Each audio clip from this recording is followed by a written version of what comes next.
Hi guys, welcome back to my channel. So today I'm going to be filming my August favorites. So I am going to get into my August favorites for you guys. Okay, so first up on the list is skincare. I really don't do too much to my skin, to be quite honest. Just like whatever I really need to do. So the first thing I'll do is obviously take off my makeup with makeup remover wipe. Then I use the Boots Expert Sensitive Gentle Refreshing Toner. This has been one of my favorites this month. It's just amazing. It gets off every last bit of your makeup, like with one swipe. You don't have to do like more than one, that's it. And as you can tell, I have like that much left, probably not very much, probably like for a few more times of use, so I have to go get this. This was actually kind of hard to find and I don't know why. I think I got it at maybe CVS. After I do the toner, I wash my face. First I just get it like wet with some warm or cold water. Usually I'll just do cold water in the morning, and then if I'm washing my face at night I'll sometimes do warm water. I don't really know.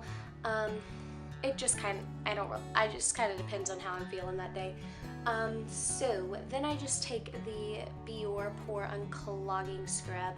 Now when I got this, I actually looked up video reviews on this, and I think originally I saw it on some reality TV show or in a commercial or something, and they were talking about how they loved it, and I was like, that looks cool, maybe I'll like check that out. So I kind of went on YouTube, just kind of scrolling around looking for reviews on it, and I've heard pretty good reviews about this, and including Biore's entire skincare line. So I just decided to try this out like a year ago maybe. I'm not really sure, like forever ago it seems like. Okay, so next, after I've done that, after I do use the Biore, I just rinse it all off and then wipe my face down pat. And then I just take a moisturizer. This actually isn't the moisturizer I use at night, but I can't find one that I actually love at night. I usually use this when I wake up in the morning because this is amazing. I love it so much. It's so moisturizing in my opinion. I can't find one that's good for like nighttime, a nighttime moisturizer. So I don't have a favorite for that sadly, but this I use in the mornings. It's the Olay Total Effects 7-in-1. So it's a moisturizer, a serum duo with sunscreen, and it's fragrance free, which is good because with my eczema it kind of it just helps for it to not be fragrance. So yeah, I do like that. It's really, really good. It's really moisturizing. I feel like I sound like a horse right now. Is that just me? Okay, so now the next thing and the last skincare item. This isn't really skincare related, but I'm putting it, it's not like skin related, but I'm still putting it in the skincare section because I use it after I use my moisturizer, sometimes before, it just depends. But this is the CarePros or Latisse. So it looks like eye drops, yes, I know, but it's not. It is for your eyes, but it's for your eyelashes. It's like a lengthening serum, and for me at least, I was super pumped to get this because I have so short, like my lashes are so short and so stubby, and I, like whenever I went a makeup free day, you know, and I didn't wear any makeup that day, I like always was still tempted to put on either mascara or fake lashes, like because my eyelashes just, I hate them so much. So this I actually got from my sister. She started talking about this a few months ago, I want to say, and her eyelashes are so long and so beautiful, and because she used this, and I was like, how are your lashes that long? Like no one in our family has lashes like hers, they're so long. And she says, well, I use the Latisse like eye serum stuff. And I was like, where can I get this? My sister actually told me to use this e.l.f. angled eyeliner brush to dip it in and apply it with, because the brush it comes with soaks up the the serum so much that it kind of wastes the serum, and because this comes in a small amount, but use it correctly, it'll last a long time. Okay, so the next sort of thing is going to be makeup. And I actually surprisingly don't have very many makeup favorites. Now, 3 of these have already come out, and I have 2 of them. I have the first one and the third one, not the second one. But anytime I get a new palette, whether it's a naked palette, or if it's like a chocolate bar palette, or you know, a Lorac Pro palette, whatever, I love those for like maybe a couple of weeks, and then for some reason I always find myself going back to the original Naked palette. I'm pretty sure this is one of my very first eyeshadow like palettes that I got. Like obviously when I first started wearing makeup, I had those cheap little ones from Maybelline or Revlon that you get in like a 4 duo pack. But like my real like nice expensive eyeshadow palette was this palette. And you know, sometimes the basics are always the best. So I always just found myself going back to this. Then face related. I only have one, which is, I'm sure you guys all know what this is. If you don't, then I am just so sorry, because you need to go get it. It is the Becca Champagne Pop. It's by Jaclyn Hill. They teamed up with her to make this, and it's amazing. It's beautiful. I'm wearing it right now. I love it so much, guys. It's not even funny. It's still like in really good condition. I think I've had this for a week or 2, and usually after that all my makeup just goes like kaplump, right?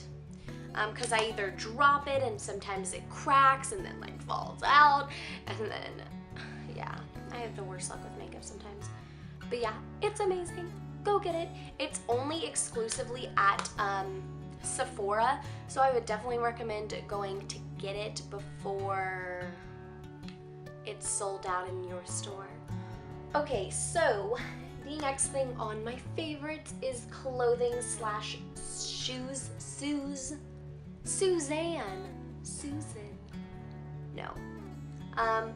Shoes, clothes and shoes.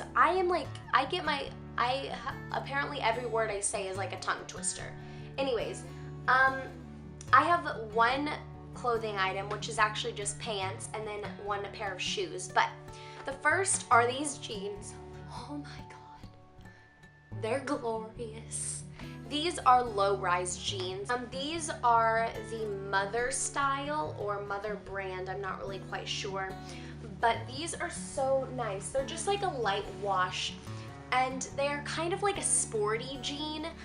So they kind of are a little tiny bit baggy in the ends, and just like a little tiny bit in the leg area, but they look so nice, especially if you roll them up on the ends, which I always do with every single pair of jeans I wear, just because I don't like when they're not down. Only if they're super. Okay, next is these shoes. They're amazing. So I've been looking for a pair of booties, like black or dark brown booties, for a while. I've never really tried Topshop shoes before. I've only ever bought in either jeans or some tops, whatever, never really shoes. So I decided to try out some, and I saw that they had an entire wall of booty heels. Okay, for the next category is magazine. I only have one. But anyways, the one that I have been loving is America Womankind, and I don't know if that's how you pronounce it or not. I just say Womankind. Is that how you say it? I'm not really quite sure.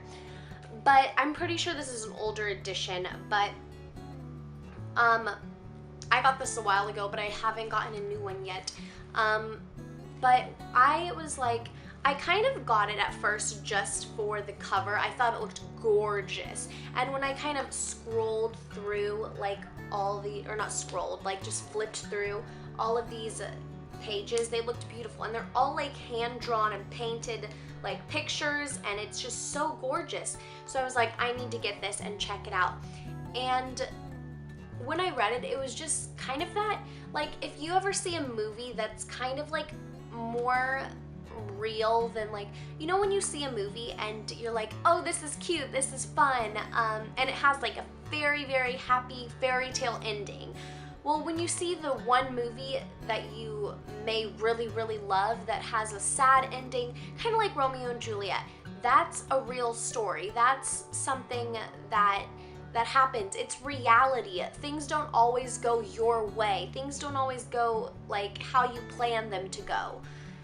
It's kind of like that movie that you see and it's just realistic. It's just something that, it's kind of that movie that you don't have to live up to somebody's expectations. You don't have to do all this stuff for somebody else. You do it for you.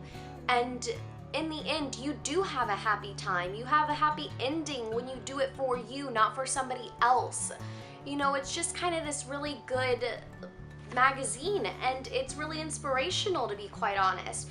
When you read through it, it's just about all these really amazing things that women today can do and can do for yourself and not for somebody else, whether that's a man, whether that's somebody who's just, I don't know, demanding you, whatever you want to call it. It's just an inspirational magazine, so I would definitely recommend getting it. It's just a book about women who can find their self, find who you are, find that you don't need to live up to somebody's expectations. You don't have to do all these things for somebody. You just can be you. You don't need to try and be perfect all the time, because in reality, those things don't happen. You don't always get that happy ending that you wanted. You just, in the movies, you don't get the happy ending. In reality, it's just you. You need to focus on yourself. Don't worry about what somebody else is thinking about you, you know? Especially with some people on YouTube, because on YouTube, people can get bullied. It's really hard for some people, because if you're somebody who's really young, in high school, middle school, whatever, and you're starting a YouTube for the first time because you think, oh my God, this is gonna be something I love and it's gonna be so much fun, and then somebody kind of, even your friends, I would know this from last year or maybe a few years ago. I actually really wanted to start a YouTube channel a few years ago. And when I started it up and I posted my first video, I was kind of explaining what I was gonna do on my channel. And it was just kind of hard because those people that I thought were my friends they weren't really my friends, because I know they didn't mean for it to come off badly, but they did. And they kind of just went through this process of laughing at it, like, why would you start a YouTube channel? You don't know what you're doing, you know, all of this stuff, and it's really hard. And I ended up taking that video down and not bothered about doing it again. And then a few years later, and all those years, I kept thinking about that time, like, and those people today that I still have in school with me, still kind of every once in a while it comes up in a conversation and like they laugh about it. It's not fun for me, and I don't know. It's just kind of hard. And over the years, I've kind of still thought about doing YouTube. And then finally I started this YouTube channel, and I just decided, you know what, if people think that, I'm not gonna care anymore. It's hard to not be able to like think about all that stuff, because you automatically, when you start something that you love and people hate you for it, it's automatically something that kind of goes into your brain like, oh, what are they gonna say? What are they gonna think? It's gonna be this huge like bad rumor sort of thing going around school, and people are gonna laugh at me. I'm gonna be the laughing stock, you know, whatever. It's hard, and it's still hard for me, because sometimes I go back and think, what if somebody who is my friend finds out about this YouTube channel? You know, that's why I right now in school am just trying to keep the close friends. You know, the ones that are okay with me having a YouTube channel, okay with me having like the confidence that I do. People will be jealous of that sort of stuff. They'll be jealous of your confidence. They'll be jealous of you even wanting to put yourself out there. They'll be jealous of all of that. And that's why they'll want to bully you about it. You know, it's just really, really hard. And back on the topic of this magazine, I would just recommend getting it. It's great for people who really need to find themselves. And maybe that's not in a magazine. Maybe you're the one who just wants to kind of come out and do your own thing. Do that. Don't be afraid all the time of trying something new. I'm always afraid of trying something new. I'm afraid what's gonna happen, what are people gonna think. Just stop worrying about that, because you know what, if they don't like it, then don't listen to them, because they're not the good ones. You're the good one. You're the good guy in all of this. And you know what, in the future, all of your hard work of being confident and like not caring what other people think of you will pay off. Those other people that bullied you, bad things will start happening to them. It's just like karma, you know, whatever. I would just recommend checking out something that really inspires you. That's kind of what this topic is about. So I would just recommend doing that. You'll really feel happy in the end, trust me. Okay guys, so that was all for my August favorites. I hope you guys enjoyed this video. I know I kind of enjoyed talking about it, especially like some of the sad topics, which I know sound really bad, that I love talking about sad topics, but I feel like it may help some of you guys, maybe not, I don't know. So hopefully you liked this. Give it a like, subscribe, and comment. Tell me if you liked it. Say, oh my gosh, I love this video. Yeah, go do it. Okay, I hope you guys enjoyed this video, and I will see you guys next week. Bye.